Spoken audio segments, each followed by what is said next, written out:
भरती पटना में हरे आके मुलाकात करे लेकिन भाव तो से नहीं जा। आज हमनी के जागरण में बानी जा भाई बहन चाची भैया लोग नौजवान भाई लोग उपस्थित बा लोग, लेकिन बोले के बाद कि घरवा में बाजी बधाई देवी माई के किया गवाई जय हो भैया। घरवा में बाजी बधाई देवी माई के किया गवाई ऊ कहे खातिर कि महंगाई दे मैया।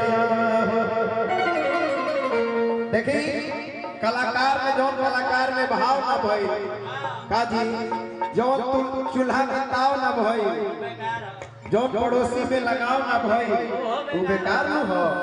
कैसे कहे के बा कि महंगाई दे मैया हो महंगाई दे मैया हो अरे घर घर भैया